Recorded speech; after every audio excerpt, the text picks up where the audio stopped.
Welcome to the intersection of technology, cybersecurity, and society. Welcome to ITSP Magazine. You're listening to a new The Hacker Factory podcast with hacker maker Phillip Wylie. You're about to discover what the role of a professional hacker entails, the different specializations it holds, and what it takes to learn and become one.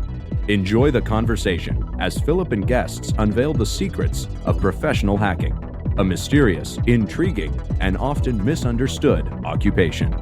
Knowledge is power, now more than ever.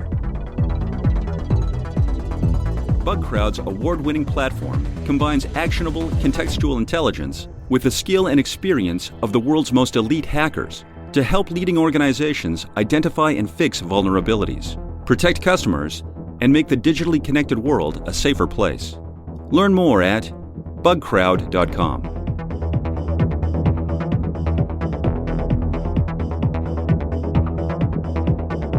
Hello and welcome to another episode of the Hacker Factory podcast. I'm your host, Phillip Wylie. I call myself the hacker maker because I enjoy helping others get started in offensive security. Anything from pen testers, security researchers, bug bounty hunters, and so forth. And each episode I have someone with a unique story that'll hopefully resonate with you and motivate you in your journey to get into cybersecurity. And so today I have with me Cody Winkler. So thanks for joining, Cody. Of course. Thank you so much for the opportunity. I'm very, very honored to be here. Oh, it's great to have you. And fortunately, we got to meet during a live stream recently, and we'd followed each other on Twitter, but hadn't really communicated. And so that was a good experience. Got to meet you and some other folks that I hadn't talked to before. That's pretty awesome. So yeah, it's a little difficult for me on streams. I'm not a very I don't want to say like extroverted. I'm just not a very expressive person. Yeah, everyone's got their style, so that's cool. So yeah, why don't we tell your audience a little bit about yourself?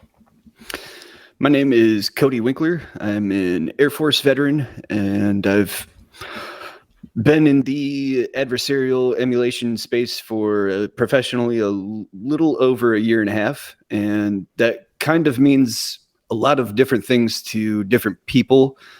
It's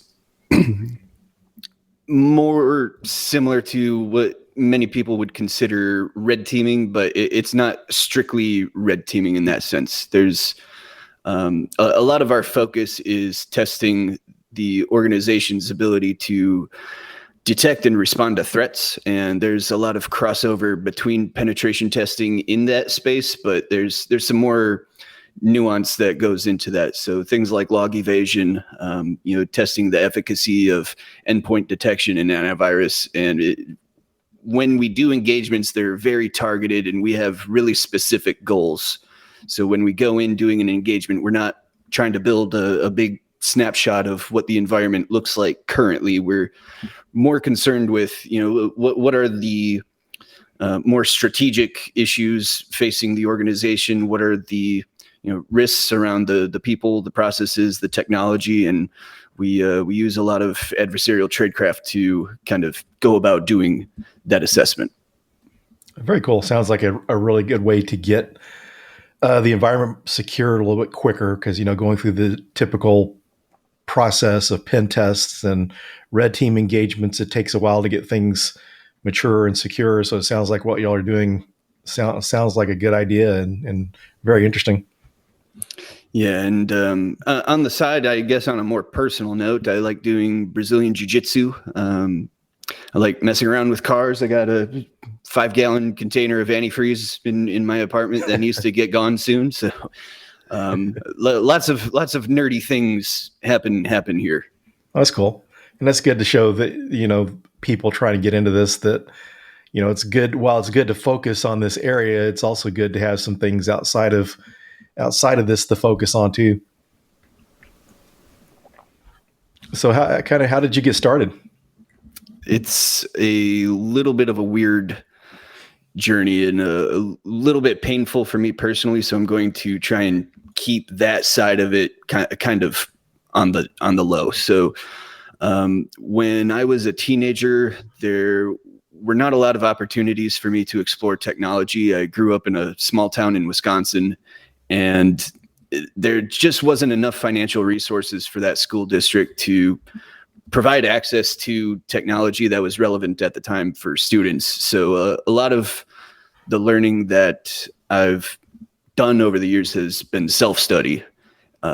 Much of it was through the United States Air Force as well, but most of my humble beginnings was through self-study. And the internet was a very different place back then.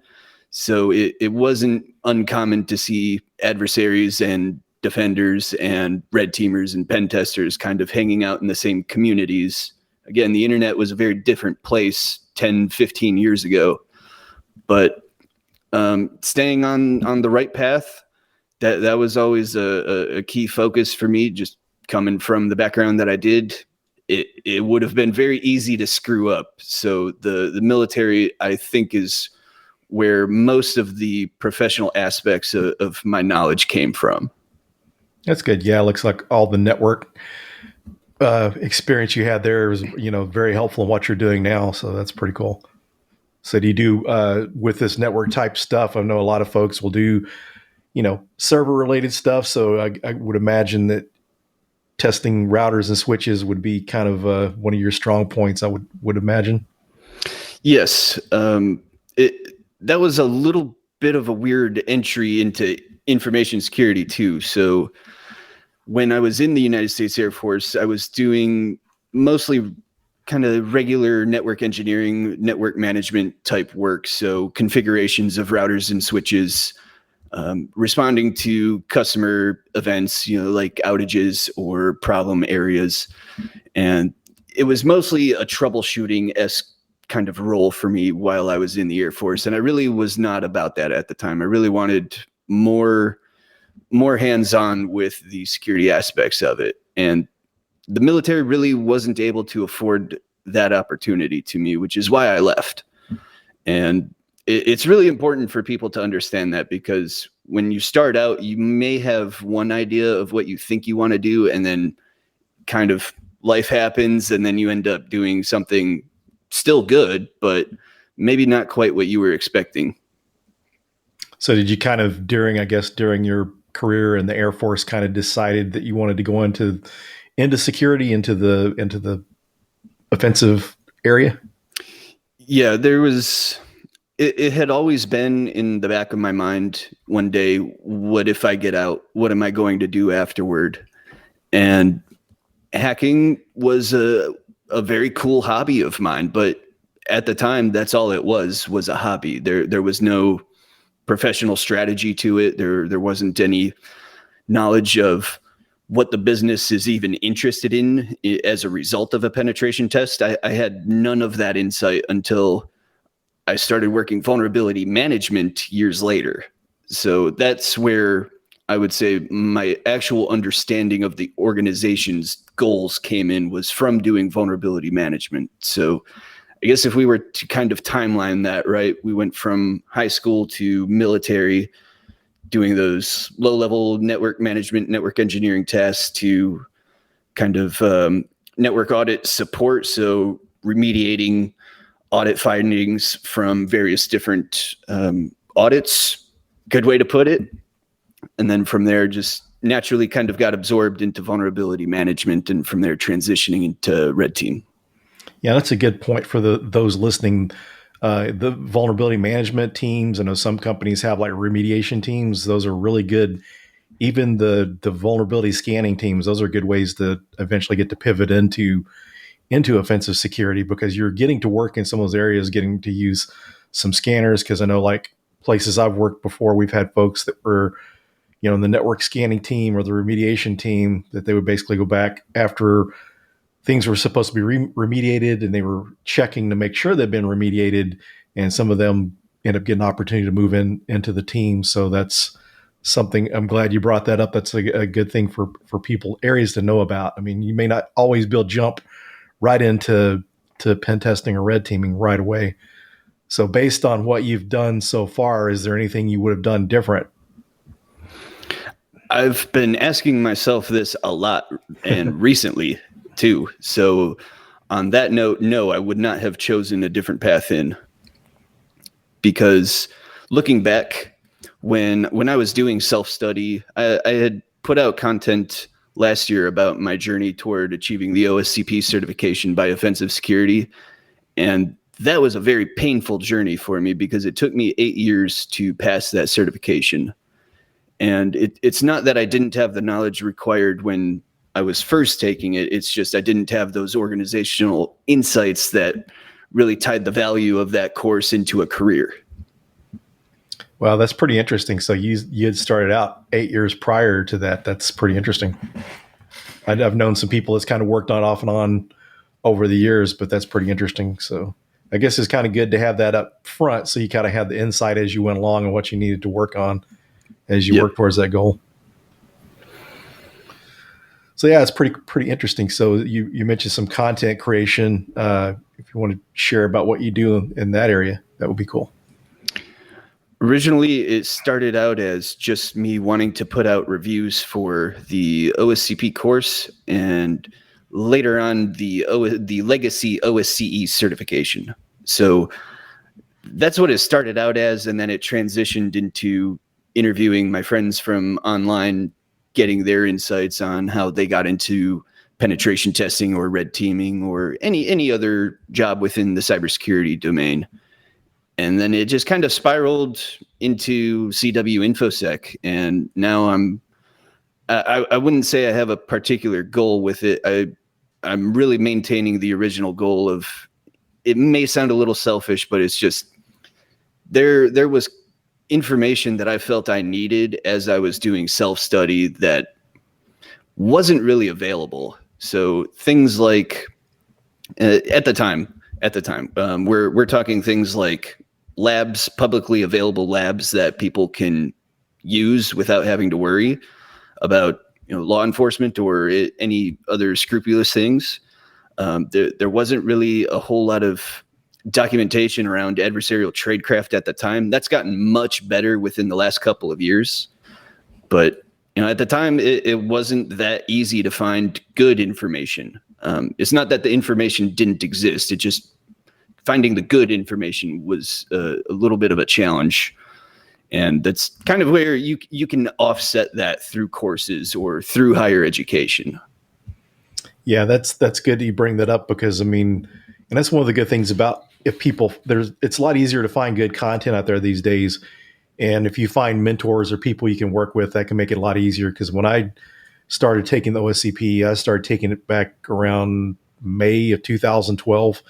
And back then you didn't have a lot of resources. You had like Got Milk's blog. There wasn't as many blogs and stuff as there are now. I followed people like Mubix and some of those folks. It was good information, but now you've got so many write-ups that people have done on their experience with the OSCP, and some different people have, like TJ Knoll's list of OSCP like boxes and stuff. So there's a lot of good information out there. Don't mean it's easy, but it definitely makes it a lot easier now, because, if you're on your own and you don't know about this stuff, you can go through and waste a lot of time trying to find good information.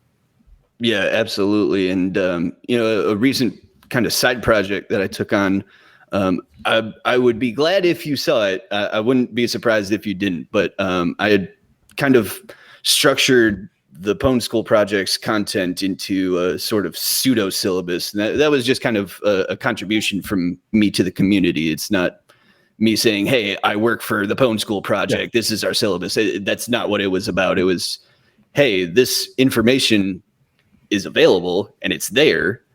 But if you're a newcomer, I can see how it may not be readily apparent, where those talks fall within the methodology. And that's kind of where these weird side projects come from. But that's the kind of stuff that I like to do, because that's the stuff I didn't have when I was doing self-study. That's great too. And I saw that recently. I appreciate you doing that, putting that up there.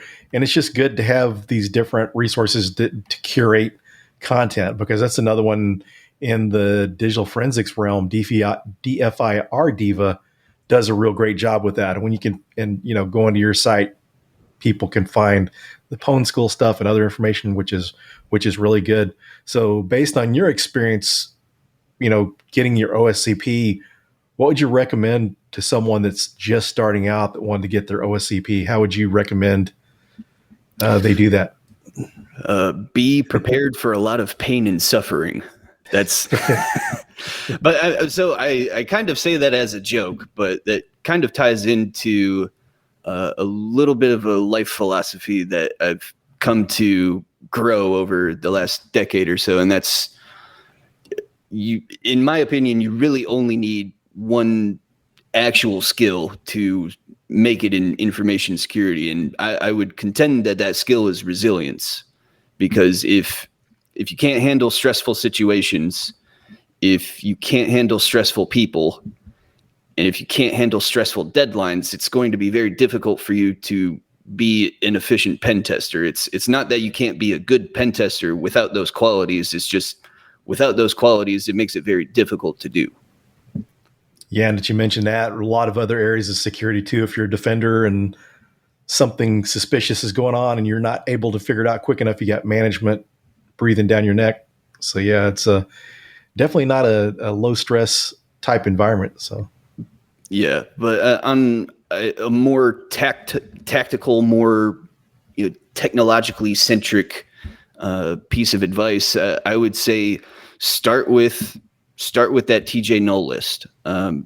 Look at videos of IPSEC doing walkthroughs on boxes from that list, because and I don't want to just say IPSEC. There's many other people that provide that kind of content too. You don't necessarily only have to go to IPSEC. It's just IPSEC is a very, very good source of knowledge in that domain. So that's the only known good that I can think of off the top of my head, is what I'm saying. There's more people that you can learn from, but the fact of the matter is you should really observe how other people are doing it first.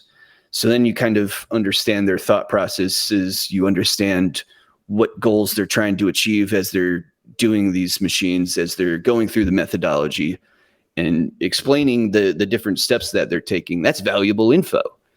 And you might not be able to, I wouldn't say you might not be able to put that together on your own. It might be very difficult, depending on your temperament, putting all of that information together and correlating it in a way that makes sense for you, is what I'm saying. So that's where I would recommend one starts, is watch people do walkthroughs, read walkthroughs. And then once you kind of have that understanding of the methodology, then it's time to start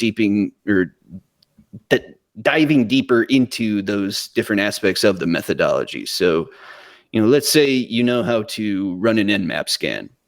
Can you produce that same scan output with a different tool? That's good tradecraft, because at some point, and this kind of goes into changing up tactics within the field of red teaming and adversarial emulation, is if you constantly do the same things over and over, that's tradecraft that can be measured. That's tradecraft that can be tracked and associated. So what we want to be able to do is mix that up. So that brings in valuable experience to defenders, but that also brings valuable experience to the organization too, because they might get good at detecting you, but they might miss APT 420, or they might miss some other actual threat actor if you're continually doing the same things over and over. So it's an argument to why you should study the methodology further once you've started observing, once you have a handle on the foundations. Now it's time to dive deeper. So do you think that people should try to start out maybe in pen testing before they move into adversarial emulation? I mean, I know there's some similarities there, but I know it's I don't know. What do you think? Would you recommend someone start out there, or what do you think? I don't necessarily think so. I think if you have foundational pen testing skills, I think you can start your career in red teaming if you can match the job record requirements, right? So if you can match those based off of previous experience, and you already have a foundation of pen testing knowledge, I don't know why that would hold somebody back from starting out entry-level red team. I don't know why that wouldn't be the case, but you should ask yourself, Do I have the temperament to take risks? Because there's actions that you can do in a lab. There's actions that you can do in a CTF. And even in some cases, there's actions that you can do in red teaming that you wouldn't be able to do in penetration testing. So that goes a little bit more into scope and goals, but there's enough crossover there to where I don't think it's so significant it would hold somebody back from starting red teaming if that's what they wanted. It's just I would ask oneself, do I have the temperament to take risks being in red teaming? And if the answer is no, pen testing might be more your style. And it's not to say that you can't do cool things on a penetration test. It's just that's a much more detailed process than red teaming, in my personal opinion.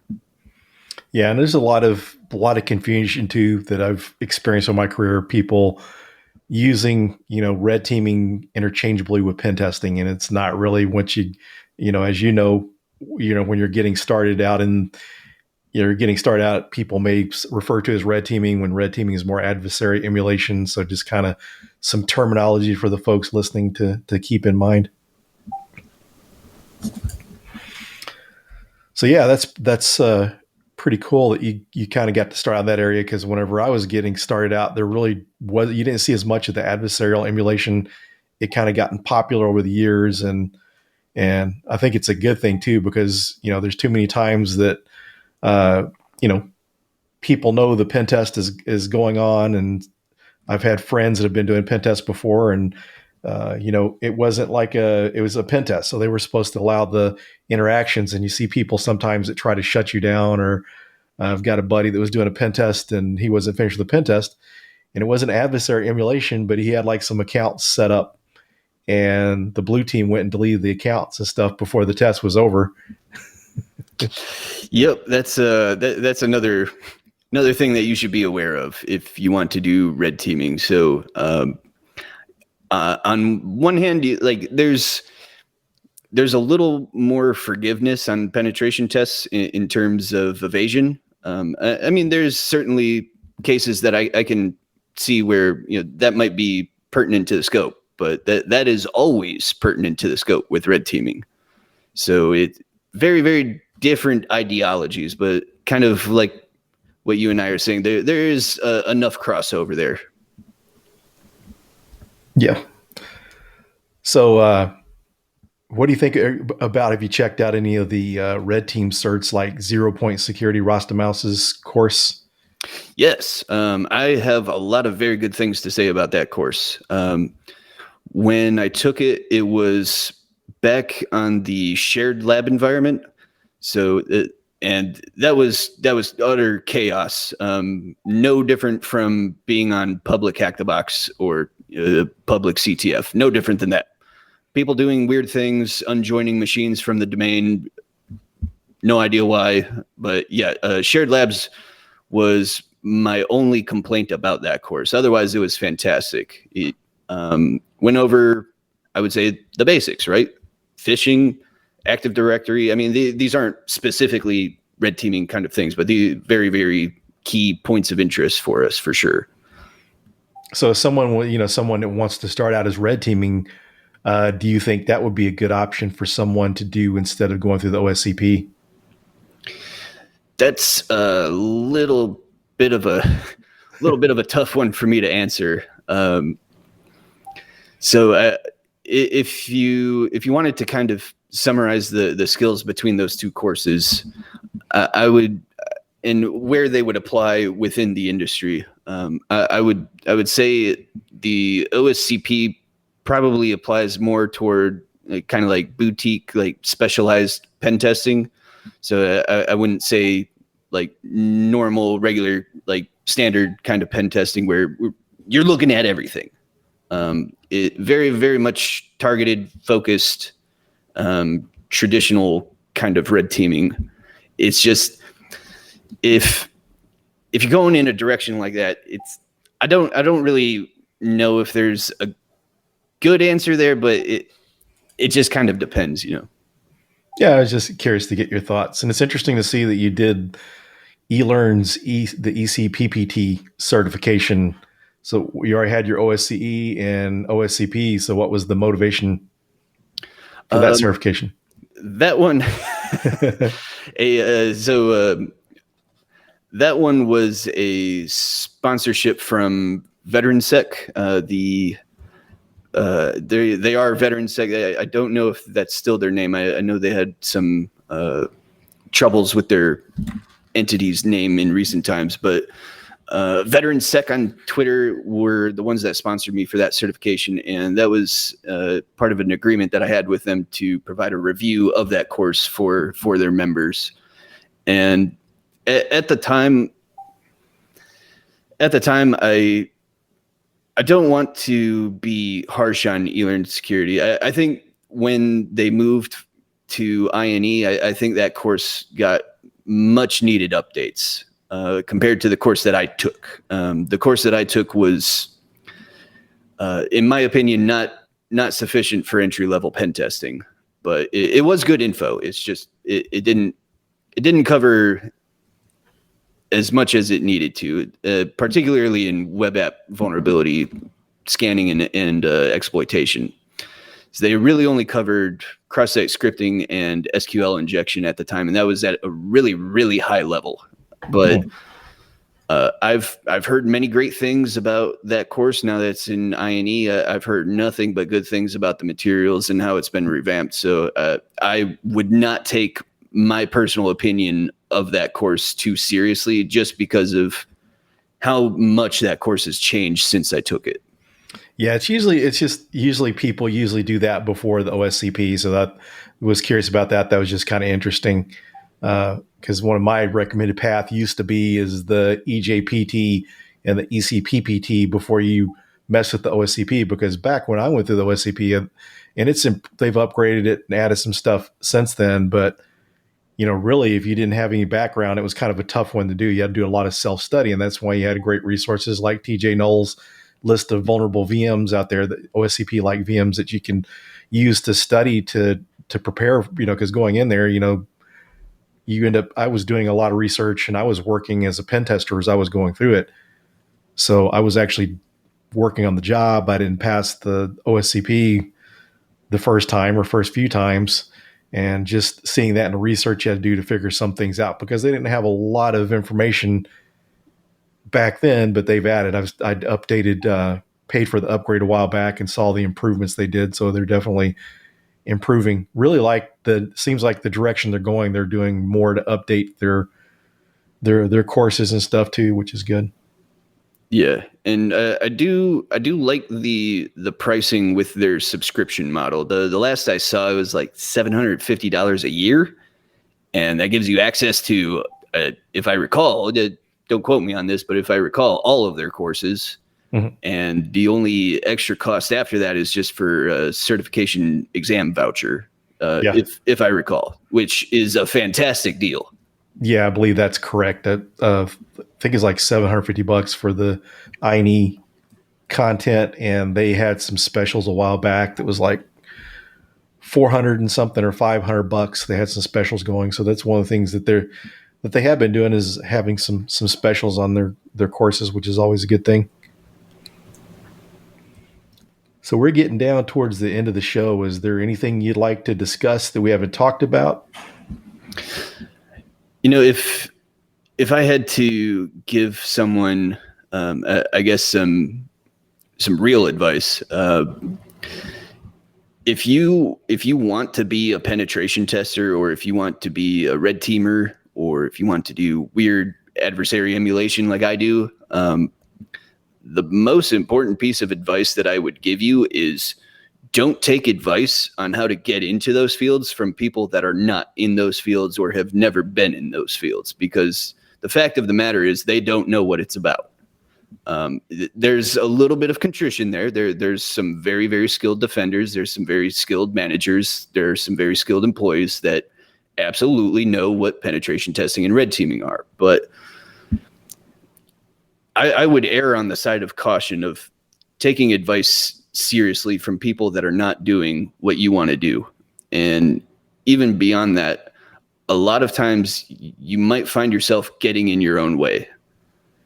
If you don't want to do that, best way to avoid that is shut your ego down, right? Because I know I personally have a problem with that. So shut the ego down, stay disciplined with learning, because it's easy to get distracted. It's easy for life to come out of nowhere. So if you can maintain discipline with learning, if you can handle stress in a healthy way, and if you can find it within yourself to actually pursue it, which I would say is half the battle, is actually pursuing it. If you can do those three things, you'll be set. And it doesn't necessarily matter what certification you have. It doesn't necessarily matter which previous positions you held. What does matter is if you believe in yourself and you actually learn, that's what actually matters.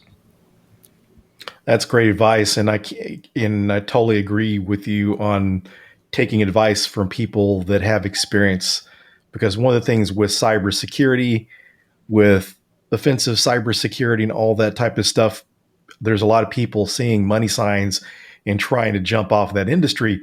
And sometimes you'll hear them describing pen testing or adversarial emulation or something, and it's totally off, or someone be describing pen testing, because one of my friends recently took over teaching at the college where I was at, and he was going through some videos, and there were some video content, and it was like totally way off. Some of the things they were describing aren't real to the industry, and sometimes it's just people talking about what they think it's like, and this is just what they've read, and they haven't done it firsthand. So that's really good advice there. Yeah, and beyond anything else, you're the only person that's for sure going to be in your corner throughout your entire life. You got to believe in yourself at some point, Yep, that's good advice.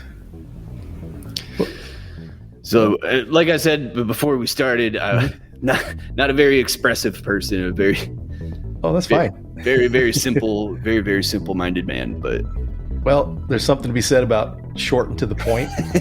That's kind of like when I was writing my book, and that's why I got a co-author, because I was just telling what you need to do, but the publisher wanted almost 200 pages, and I'm not big on fluff, so I totally kind of see your thinking and kind of agree with that myself too. I mean, sometimes you can talk a lot, and sometimes people miss the point when you do that. So there's something to be said about your way of communication.